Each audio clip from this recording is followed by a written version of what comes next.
You know, I went to the Rat Infestation car show over in Issaquah this weekend, well, yesterday, and it was really a lot of fun. I had a lot of fun. Met up with a guy from Wenatchee, one of the guys in the car club here that he's the only other one in the car club, I guess, that has something that's kind of ratty like mine. It's not like mine. It's not, you know, built out of. It's not a grabbing fab where you just pick up whatever's laying on the floor that day and slap it on.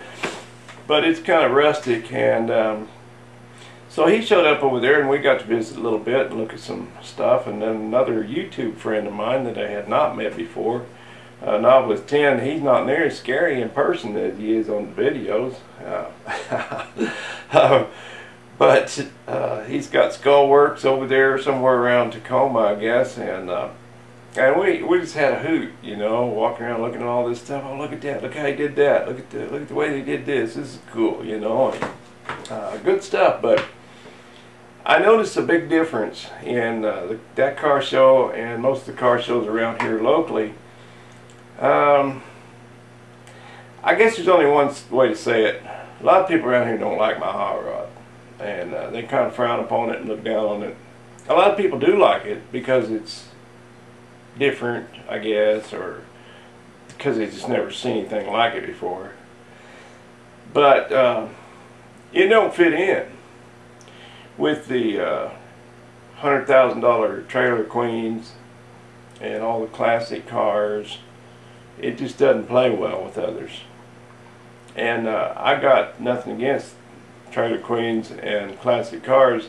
I've got a '63 Impala Super Sport that's restored and pretty nice car, you know. On a 1 to 10, it's not a 10. It's maybe a 7, you know. I don't know, but it's a driver. I drive it, but it's a nice restored classic car. Still got a ways to go, and that's okay. It's a work in progress. Most of them are.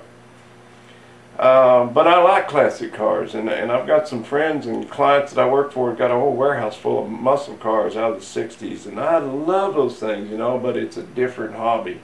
It's just not the down and dirty rat rod scene. And what I'm so excited about, what makes me so happy to go to these shows, is to see young guys doing it. Because when I go to a show with cars like my Impala, or if I take it to a show and there's more cars there like that, a bunch of 57 Chevys and 5s and 6s and whatever, beautiful cars, that's wonderful, and I love that too. But you won't see any young guys there.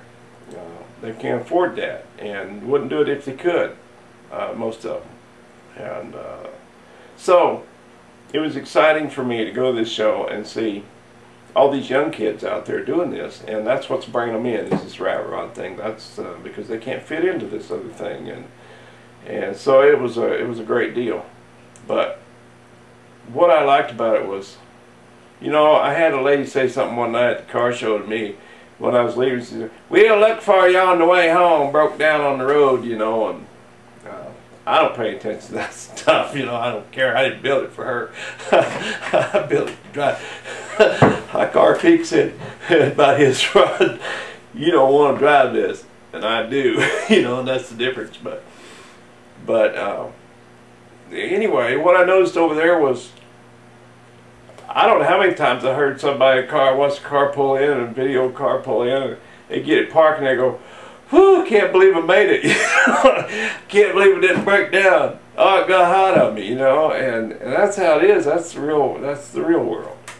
And so, you know, you go to a rat show like that, there's nothing embarrassing about you know, having to get a push or get started or get a jump start, or that's the way it is, man. And yeah, I guess it's just down and dirty, and I like it that way. And I like the grabbing fab and the junkabilly and whatever it is, you know. It's all hot rodding, and I really would like to encourage any of you young guys out there that if you want to do it, man, just do it. I mean, just grit your teeth and get in there and bear down and do it, because you can, and it don't take a lot of money. You'll see in some of these videos that I put up, some of these guys, they're not spending any money on these things, and they're having a blast, man. You know, they got a few tools, and they're having a good time, and that's what it's all about. So, I don't know, I just wanted to say that, yeah, the Rat Bastard Car Club, I found my people.